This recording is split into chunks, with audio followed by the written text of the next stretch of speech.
नमस्कार, Sushmita recipes and व्लॉगमध्ये तुमचं सर्वांचं स्वागत आहे। आज आपण असा एक पौष्टिक नाश्त्याचा पदार्थ बघणार आहोत, तो पण हिरव्या चटणीसोबत। तो कोणता पदार्थ असेल तर ज्वारीचे डोसे। ज्वारीचे डोसे कसे बनवायचे याची रेसिपी बघणार आहोत। अगदी सोपी रेसिपी आहे, तर चला रेसिपीला सुरुवात करूयात।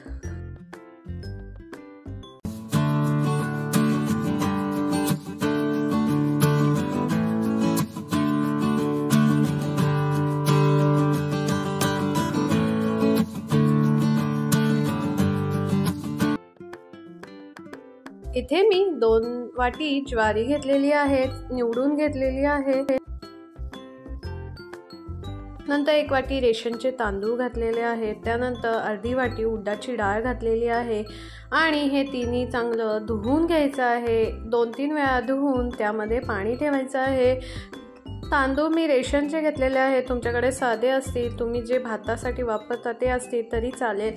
त्यामध्ये आपण 2 चमचे मेथी घालून घेतलेले आहेत आणि आता हे चांगलं धुवून घ्यायचं आहे।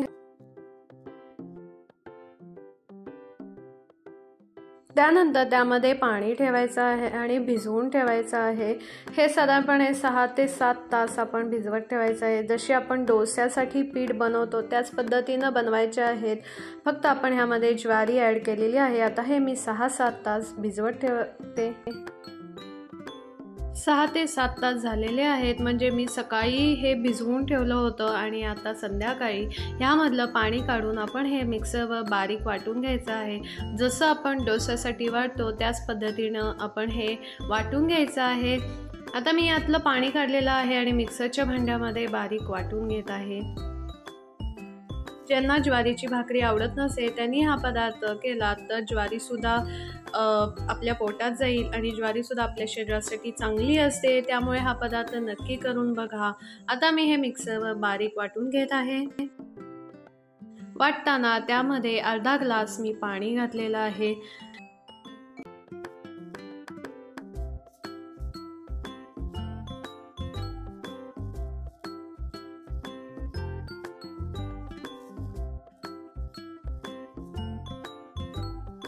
अशा प्रकारे बारीक वाटून झालेलं आहे। आता आपण हे पातेल्यामध्ये काढून घेऊयात।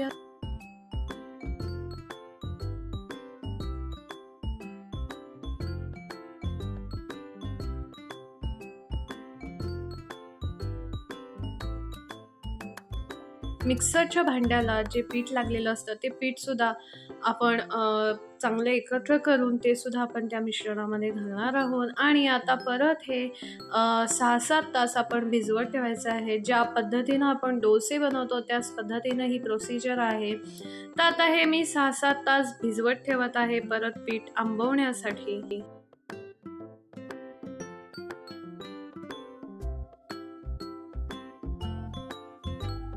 6-7 तास झालेले आहेत। आता आपण चेक करूया, तर बघा मस्त असं पीठ आंबलेलं आहे, आपलं वर आलेलं आहे। आता आपण ह्याचे डोसे बनवायला घेऊयात।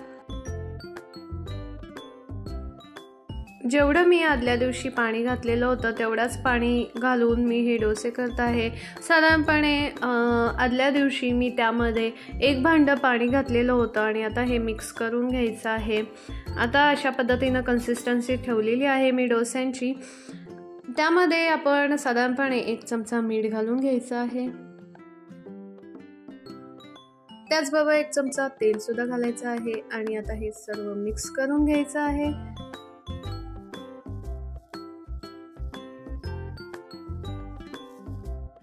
एका साईडला तवा बारीक गॅसवर तापायला ठेवलेला होता।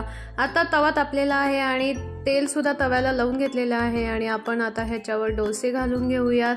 तुम्हाला जाड पातळ कसे पाहिजे आहेत त्या पद्धतीनं तुम्ही याचे डोसे घालून घेऊ शकता। आता मी डोसा घातलेला आहे, मस्त असे बबल्स सुद्धा त्याला आलेले आहेत बघा, म्हणजे पीठ आपलं चांगलं तयार झालेलं आहे, चांगलं आपलं पीठ आंबवलेलं पण आहे।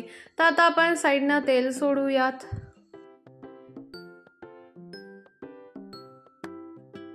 साधारणपणे 1-2 मिनिटांनी एका साईडनं हा आपला डोसा होत आलेला आहे। तर आता आपण हा पलटून घेऊयात आणि दुसऱ्या साईडनं सुद्धा चांगला भाजून घेऊयात।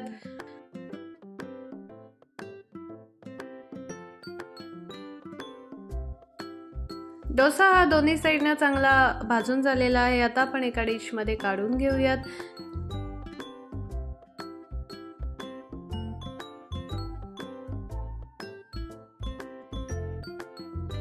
हा डोसा तुम्ही हिरव्या चटणीसोबत, सॉससोबत किंवा शेंगदाण्याच्या चटणीसोबत सुद्धा खाऊ शकता. रेसिपी आवडली असेल तर लाईक, शेअर, सबस्क्राईब करा. सबस्क्राईब केला तर शेजारी बेल आयकॉनवर क्लिक करा, म्हणजेच तुम्हाला माझ्या चॅनलवर नवीन अपलोड झालेल्या व्हिडिओचं नोटिफिकेशन येईल. अगदी पौष्टिक पदार्थ आहे, नक्की ट्राय करून बघा. तर चला भेटूया लवकरच नवीन रेसिपीसोबत. धन्यवाद.